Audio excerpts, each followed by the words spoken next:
So thanks once again for dropping by the channel. If you like the content, if you're new to the channel, please hit subscribe, share the video if you enjoyed it, if you felt it was useful.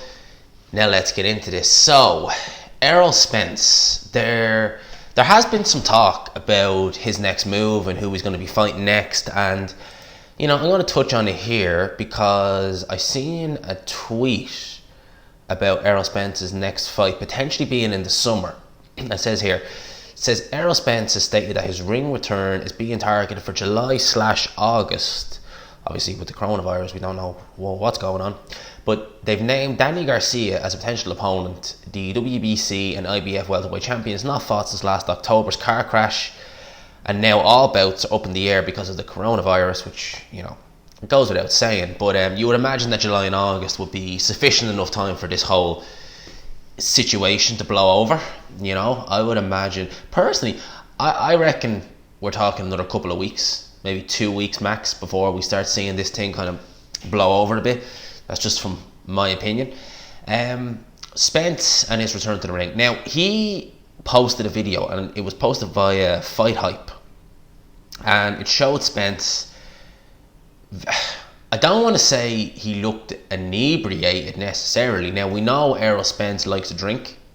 That goes without saying. It's been well known for a couple of years now that Errol Spence enjoys, a bit of alcohol, in between camps, and, maybe, I'm not going to say he does it during camp, that'd be silly, but we know Errol Spence likes to drink. We know that was the reason why he crashed his Ferrari, because of the drink.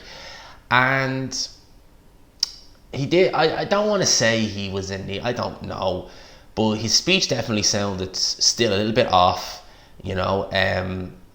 I've seen some people say it's a result of the crash. It's affected his brain.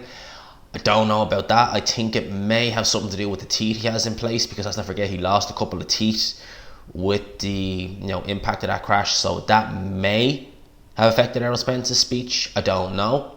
But he definitely looked overweight. That's one thing I will say. His face looked noticeably chubbier, in that Fight Hype video.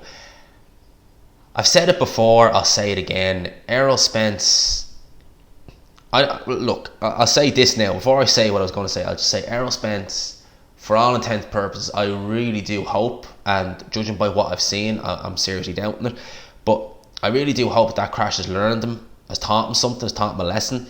But from what I've seen, just in, some of the videos he's posted and some of the interviews he's done and some of the antics, it doesn't seem like he's learning any lessons, anytime quickly. I've said this several times that I think Errol Spence should write the whole of 2020 off. If he gets stripped of a title, so be it. But you can't imagine someone who's been through that kind of an ordeal.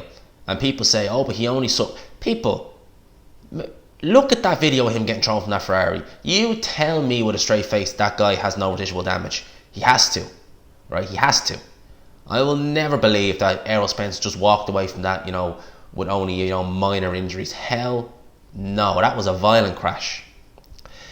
So I suspect Errol Spence has some residual injuries. I don't know how it's going to affect him in a boxing ring, when he gets back in there. And, as I said, he's looked, a little bit overweight, possibly inebriated still. Look, plenty of fighters drink alcohol, I don't think that's necessarily a problem. If a fighter's during their off time or something like that, having a drink or two, or, if they finish a fight, they have a couple of drinks. Plenty of fighters do that. But with Spence, it just seems consistent that he's drinking. It seems to be consistently drinking alcohol. And when the alcohol is having an effect on you, as in, it's getting you into trouble, which it obviously has, then maybe he needs to look at, moderation, using alcohol. Like, I'm not myself a big drinker, and I definitely feel the benefits of not drinking alcohol. I think you sleep a lot better. I think your thoughts are a bit clearer. I think you just feel a lot better when you don't drink alcohol. Which is one of the reasons why lately, especially now lately, I've not had a drink for a while now, and I think I might be keeping it that way for the time being anyway. But some people aren't like that. Some people like the alcohol taste and all that stuff, and the feeling you get. I've always hated that feeling of being drunk. That feeling when you really are, inebriate. I hate that feeling so much. That's one of the reasons why I don't like drinking alcohol, because I absolutely hate that feeling of being really, really drunk. So, maybe Spence just likes it. Maybe, I don't know. But worrying stuff from Errol Spence. And as I said, I don't think he should be taking any fights in 2020, and if he comes back, he should take in. We've heard names like Sergey Lipinets mentioned, which I think is fine, but Danny Garcia, guys like that, maybe they want to rethink that. Maybe. So those are my thoughts on this. Let me know yours down below. I hope you enjoyed this video. If you did, please leave a like, subscribe, of course, if you are new, and as always, I will talk to you.